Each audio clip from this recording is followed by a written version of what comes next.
सर्दियों की एक सर्द शनिवार की शाम थी। सूरज ढल चुका था और रसोई की हल्की पीली रोशनी में दादी और रोहित बैठे थे। बाहर की ठंडी हवा खिड़की के शीशों से टकरा रही थी, लेकिन रसोई की गर्माहट और मसालों की महक एक अलग ही सुकून दे रही थी।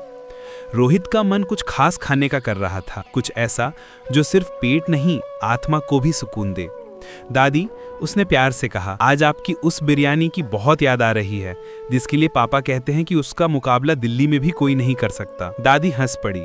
उनकी झुर्रियों वाली आंखों में एक अजीब सी चमक आ गई, जैसे उन्होंने किसी पुरानी तिजोरी की चाबी ढूंढ ली हो। अरे मेरे लाल, वो सिर्फ बिरयानी नहीं है, वो हमारे परिवार की कहानी है। वो नुस्खा मेरी दादी माँ से मेरी माँ को मिला और मेरी माँ से मुझे, और आज मैं तुम्हें ये कहानी सुनाती हूँ इस पतीले की जुबानी। फिर शुरू हुआ बिरयानी बनाने का सफ़र, जो किसी रस्म से कम नहीं था। सबसे पहले दादी ने एक बड़े पतीले में मटन के टुकड़े रखे, जो उन्होंने खुद बाजार से चुनकर लाए थे। मांस की परख करना भी एक कला है, दादी ने बताया। ये नरम और ताज़ा होना चाहिए, तभी स्वाद भीतर तक जाएगा। फिर उन्होंने अंदाज से दही, अदरक लहसुन का पेस्ट और कुछ लाल मिर्च डाली। मसाले दिल से डाले जाते हैं, दिमाग से नहीं, दादी ने आंख मारकर कहा।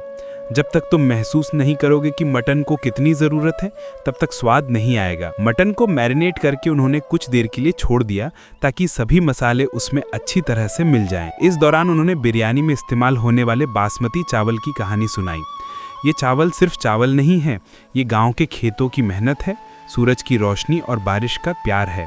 इसे धोने और भिगोने में भी सब्र चाहिए, वरना दाना टूट जाएगा और बिरयानी की खूबसूरती बिगड़ जाएगी। अगला पड़ाव था मसालों को भूनना। चूल्हे पर धीमी आंच में इलायची, दालचीनी, लौंग और जायफल को भूनते हुए उनकी खुशबू पूरी रसोई में फैल गई। ये महक इतनी सौंधी थी कि रोहित को लगा कि जैसे वो किसी जादुई जंगल में आ गया हो।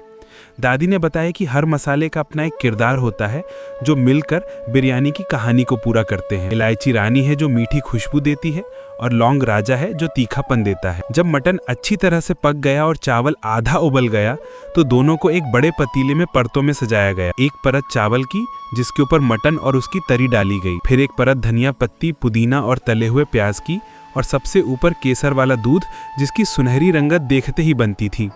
दादी ने पतीले को आटे से सील किया और दम पर रखा। दम देना बहुत ज़रूरी है, उन्होंने समझाया। ये वो समय है जब सारे स्वाद और खुशबू एक दूसरे से गले मिलते हैं और एक हो जाते हैं। अगले 1 घंटे का इंतज़ार किसी तपस्या से कम नहीं था। पूरे घर में उस बिरयानी की खुशबू फैल गई, जिसने सभी को बेचैन कर दिया। ये सिर्फ खाने की खुशबू नहीं थी, ये प्यार की खुशबू थी, पुरानी यादों की खुशबू थी, परिवार की खुशबू थी।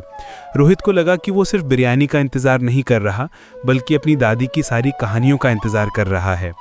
जब घड़ी की सुई 1 घंटे का इशारा करके रुकी, तो दादी ने धीरे से पतीले की सील तोड़ी। भाप का एक बादल बाहर आया, जो मसालों की खुशबू से भरा हुआ था। अंदर का दृश्य किसी पेंटिंग से कम नहीं था। सुनहरे केसर वाले चावल, मटन के नरम टुकड़े और मसालों की महक जो आंखों से होकर सीधे दिल में उतर रही थी। पहला निवाला खाते ही रोहित की आंखों में चमक आ गई। दादी, आज मैं समझा, ये सिर्फ एक डिश नहीं है, ये हमारा इतिहास है। दादी मुस्कुराई।